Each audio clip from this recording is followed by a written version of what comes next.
Bienvenidos a un nuevo video en System Insight. En este video lo que os voy a mostrar es cómo instalar Kdenlive. Así de simple. Es posible que muchas personas que visitan este canal pues sepan cómo instalar Kdenlive, que es una distribución de Linux. Pero lo voy a hacer por dos motivos. Primero, porque posiblemente puede que haya alguien que no sepa hacerlo. Y segundo, porque va a ser el primer video de lo que viene siendo después el segundo video de cómo personalizo Kdenlive.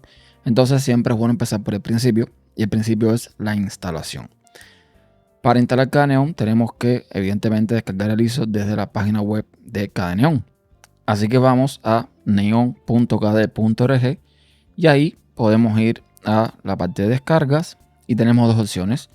La User Edition, que es la que recomiendo, la edición para los usuarios, y bueno, la edición de testing, la inestable, la de desarrolladores, etcétera, etcétera, que esa no los vamos a tocar. Vamos a usar esta. Entonces, yo lo que recomiendo siempre es que si no tenemos experiencia, si somos nuevos, pues usemos una máquina virtual para lo que viene siendo instalar el sistema, probar cómo funciona, por si metemos los cascos, si metemos las manos, si metemos los pies, o sea, si echamos todo a perder. Lo ideal es usar una máquina virtual para probar si no estamos muy seguros de lo que estamos haciendo. Dicho esto, vamos a suponer que ya te bajaste el ISO, vamos a suponer que ya tienes tu máquina virtual lista, como es mi caso, y vamos a proceder a la instalación. En este caso, lo que nos vamos a encontrar es exactamente un escritorio como este, que aquí tienes Plasma, el escritorio de Kdenlive, completamente funcional. Desde aquí puedes probarlo, si te gusta, si no te gusta. Y suponiendo que sí, que lo que vamos a hacer es instalar, pues simplemente le clicamos aquí a este icono que hay aquí arriba para que nos salga el asistente de instalación. Entonces, vamos a ver una serie de detalles aquí. Para hacer una pequeña historia, los instaladores, para cuando yo empecé en el 2006 en Linux, ya habían mejorado bastante. Es decir, yo conocía el instalador de Debian, que era bastante intuitivo, entre muchas comillas, con su versión NCurses o con su versión gráfica. Estaba Anaconda, el de Fedora, estaba el de OpenSUSE, que creo que era Just. En fin, había muchos instaladores para según qué distribución. Pero todos tenían el problema de que más fácil o más difícil tenían que hacer muchos pasos para llegar al punto de instalar el sistema como tal. Entonces, ahí fue donde entró Ubuntu y lo cambió absolutamente todo. Ubuntu cambió la forma de instalar Linux, haciendo que el proceso fuese muchísimo, pero muchísimo más fácil. Y a partir del instalador de Ubuntu, pues surgieron después otros instaladores más, digamos, bonitos, más feos, según se quiera ver, pero que básicamente nos permiten instalar Linux según qué distribución de una forma mucho más fácil. Entonces, este instalador que vamos a ver aquí en Kdenlive, pues tiene una serie de pasos básicos y lógicos para poder hacer una instalación satisfactoria. Así que lo primero que tenemos que hacer es evidentemente escoger el idioma en el que vamos a instalar. En este caso, como esto es un video para hispanohablantes, vamos a seleccionar español de España. Y aquí está ya configurado. Fíjense que el asistente como cambia todas las opciones y nos pone todo en español. Hecho esto, vamos al siguiente paso. Y el siguiente paso es configurar nuestra franja horaria, nuestro uso horario. Normalmente el instalador debería haberse conectado a internet y haberte detectado dónde tú estás. No fue el caso. Aquí me pone Nueva York, cuando en realidad el mío sería más o menos Chicago. Podemos escoger con el cursor en el mapa nuestra zona horaria, o podemos simplemente aquí desplegar, escoger el país, la ciudad, etcétera, y configurar esta parte. Así que aquí no debemos tocar más nada, a no ser que queramos cambiar los números, las fechas, si queremos el sistema imperial u otro sistema, etcétera. Pero normalmente eso no se toca. Así que pasamos al siguiente paso. El siguiente paso es escoger el teclado. En mi caso, aunque yo hablo español y escribo en español, siempre uso teclado en inglés. Y me dirás, pero es que el teclado en inglés no tiene ñ. Pues no es problema, porque tú puedes escoger el teclado en inglés con una variante llamada Inglés Internacional con teclas muertas, y esto nos permite poner la ñ, como pueden ver, usando el Alt, la tecla que está a la derecha de la barra de espacios, más la N. Con esa tecla puedes poner la ñ sin ningún problema, además tener las tildes y toda esta serie de cosas. Le damos siguiente. Y aquí viene el proceso, digamos, más complicado de cualquier instalación. Ya sea que estés en Windows, ya sea que estés en MacOS, ya sea en el sistema que estés. La instalación se complica en la parte del particionado de discos, de escoger dónde vamos a instalar. En mi caso, como es una máquina virtual, no tengo miedo alguno. Podría incluso darle la opción de borrar todo el disco y que el sistema configure todo según entienda. ¿Ok? Pero yo voy a mostrarles la forma manual, la forma en que yo normalmente hago las cosas. ¿Ok? Entonces, aquí en la opción manual, vamos a particionar el disco según lo que nos haga falta. Y nos recomienda que si vamos a tener, por ejemplo, un sistema dual con Windows, etcétera, con un sistema que use Wi-Fi, deberíamos tener una partición con una tabla en GPT, en FAT32 con 512, con el punto de montaje boot para montar el EFI. Eso lo vamos a ver ahora mismo. Damos siguiente y nos encontramos, en este caso, como es un disco nuevo en la máquina virtual, con que aquí no hay nada. No hay nada porque no hay una tabla de particiones creada. Damos en este botón que dice nueva tabla de particiones y tenemos dos opciones. Tenemos un registro de arranque principal en MBR y tenemos una tabla de particiones GUID que es GPT. Para explicar esto de forma simple para que no se me complique la vida. MBR era el sistema antiguo que tiene límite en cuanto a particiones primarias que se pueden crear, particiones primarias y particiones lógicas, y GPT no tiene ese límite, o tiene un límite mucho más grande, entonces no tiene ese problema. GPT es digamos, la forma moderna de particionar los discos duros y es la que vamos a utilizar. Si tuviésemos, ya les digo, un sistema dual, y hubiese un Windows o algo que necesitara usar Wi-Fi, pues tendríamos que usar GPT de todas formas. Una vez que usamos GPT, nos crea aquí este espacio libre de 10 GB y fíjense que está todo vacío porque tenemos que ir creando las particiones paso a paso. ¿Cómo hacemos esto? Pues muy simple. Damos aquí en crear y como ven, aquí vamos a ver el tamaño, el sistema de ficheros, el punto de montaje y los flags, las banderas. Como pueden ver además, el tamaño no está representado en gigas, está representado en megas y eso puede ser un poco complicado. Lo que yo voy a hacer es estos 10 gigas dividirlo en tres partes. 6 para el sistema, 3 para los datos del usuario y 1 para la swap. Entonces, básicamente, lo que tenemos que hacer, si queremos saber cuántos gigas son este número en megas, buscamos una calculadora cualquiera, la del teléfono, por ejemplo, y multiplicamos 6 por 1024. Eso nos da 6144 y es lo que tenemos que poner ahí, en este caso. Entonces, aquí ya está puesto 6 GB. Y luego viene a escoger el sistema de fichero. El sistema de fichero es lo que en Windows conocemos como NTFS, como FAT32, como FAT16, como exFAT.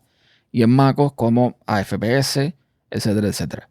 Entonces, en Linux hay muchas opciones, muchísimas opciones. Si desplegamos aquí, vamos a ver todas las opciones que tenemos, que son muchísimas. No se compliquen la existencia. El estándar es usar extendido 4, ext4. No usen otra. Si no saben lo que están haciendo, no usen otra.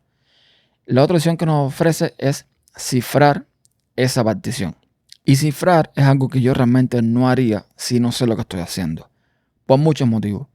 Si tú cifras una partición con un usuario y una contraseña, si tú vuelves a reinstalar el sistema, tú tienes que volver a usar ese usuario y esa contraseña para tener acceso a esos datos.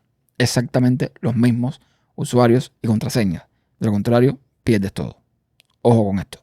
Yo no voy a cifrar, yo simplemente voy a pasar al siguiente paso, que es el punto de montaje. El punto de montaje encontramos una serie de opciones. Un slash, que significa raíz o root en Linux. Tenemos boot, tenemos home, tenemos opt, srv, usr y bar. Yo no voy a explicar aquí cómo funciona ahora un directorio en Linux, ni cómo funciona el sistema de ficheros en Linux, ni nada por el estilo. Simplemente sepan que vamos a usar dos particiones. Donde va el sistema, lo que en Windows sería, por ejemplo, el disco C, que va a ser la raíz. Y luego la partición de los datos del usuario, donde están las configuraciones del usuario, donde están los documentos, los videos, la música, todo del usuario, que va a ser el home. Eso es todo lo que tenemos que saber por ahora, no más. Y luego podemos poner aquí una serie de banderas o flags que tampoco vamos a tocar nada porque esto es una instalación básica. Así que damos OK y ya vemos que tenemos un espacio de 6 GB para root en extendida 4. Tenemos un siguiente espacio libre y vamos a darle crear. Aquí vamos a crear la partición para los datos del usuario, la partición home. Mismo procedimiento. ¿Cómo sé cuántos son 3 GB en mega? Pues multiplico 3 por 1024 y me da 3072. Así que aquí ponemos 3072.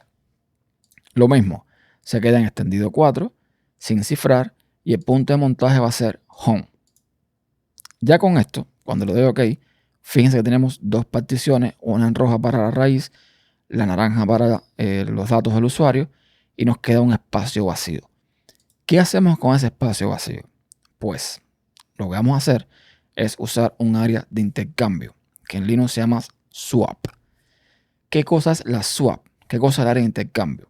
Pues resulta que cuando los ordenadores eran muy viejos y tenían muy poca memoria RAM, lo que se hacía era utilizar un espacio del disco duro que hiciera también como de memoria, cuando la memoria RAM física se llenaba o no aguantaba más el trabajo, la carga.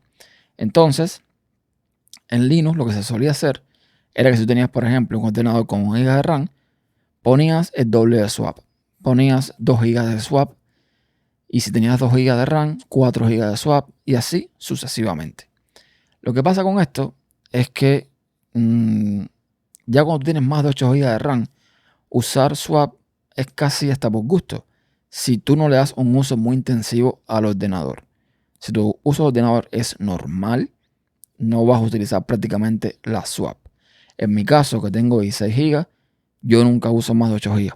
Entonces, la swap no me hace falta. Pero, por una cuestión de buenas prácticas, vamos a ponerla por si acaso. Y si hace falta, poner la swap. Entonces, la única diferencia aquí es que ya tiene el tamaño por defecto. Y aquí, donde dice sistema de archivos, vamos a poner Linux Swap. Ya está. Eso es todo. Le damos OK. Y nos queda root, la partición para el home y la swap en rosado. ¿Por qué la swap va a lo último? Porque como es algo que no se utiliza prácticamente al día de hoy, yo lo que hacía en los discos antiguos, los mecánicos, en los SSD no, pero los mecánicos, lo que hacía era ponerlo en lo último del disco, que es la parte más lenta del disco. Entonces ahí la ponía y por eso es que siempre pongo root, datos y swap. ¿Ok? En un disco SSD ya esta diferencia no se va a ver.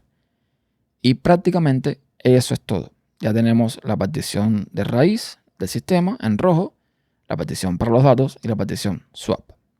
Listo. Le damos siguiente. Aquí ahora nos sale un cartel que nos avisa que una partición en GPT, una de las particiones GPT, es la mejor opción para todos los sistemas. Que el instalador tiene soporte para también BIOS, que era lo que se usaba antes. En fin, que para configurar una partición GPT, para que use la BIOS, tenemos que crear una partición vacía de 8 megas sin formatear y le ponemos la bandera llamada BIOS Group. Esto es nuevo. Yo lo voy a dar OK. O sea, no lo voy a hacer caso. Voy a seguir adelante porque esto es una máquina virtual. ¿Ok? Se puede dar el caso que tengas que hacer esto tú por algún motivo, pero en este caso no va a hacer falta. Entonces voy a poner aquí el resto de cosas, que es mi nombre, por ejemplo. Voy a poner un nombre cualquiera. System Inside. Pone automáticamente el usuario System Inside. Le pone el nombre a la computadora. Le puedes poner que pone por defecto o puedes poner otra cualquiera, no sé. System. Y la contraseña que vayas a utilizar para loguearte en el sistema. Así. Tenemos la opción de marcar si quieres que se conecte automáticamente, o mejor dicho, si quieres que entre al escritorio sin pedir contraseña, no es recomendable, y simplemente ya, ahora le damos a instalar y comienza todo el proceso de instalación. En este punto, debo decir que evidentemente hay cosas que, digamos, podrían fallar en dependencia de cómo tú tienes configurado todo. Si tú vas a hacer un arranque dual, por ejemplo, con Wi-Fi, con Windows, con una serie de cosas, hay cosas aquí que van a cambiar, evidentemente. Eso mismo que recomendaba, que si no usas Wi-Fi, uses el sistema Legacy, que es el BIOS, y que tienes que crear una partición de 8 megas, bla, bla, bla, bla, bla. Pues eso podríamos hacerlo, aunque el sistema creo que es lo suficientemente inteligente como para saber que tiene que crear esa partición, o al menos en la partición raíz tener un espacio reservado para eso, supongo. Estas cosas cambian mucho y hasta ahora yo he seguido este método y nunca me ha fallado. Así que, bueno, fíjense que la instalación es bastante rápida, no es que se demore mucho esto. Realmente una instalación de Linux al día de hoy demora bastante poco, sobre todo cuando es un disco de estado sólido en ordenadores modernos. Y nada, vamos a esperar a que termine para posteriormente reiniciar el ordenador y ver si todo funcionó sin ningún problema. Y listo, aquí acaba de terminar. Me dice que cada Neon se ha instalado en su equipo correctamente y que se puede reiniciar una vez que le doy al botón hecho. Vamos a hacerlo.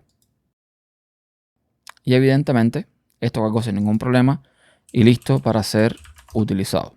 Pongo mis credenciales y aquí estamos accediendo a nuestro recién instalado KDE Neon, el cual en otro video vamos a configurar desde cero. Así que nada, gracias por ver y hasta la próxima entrega.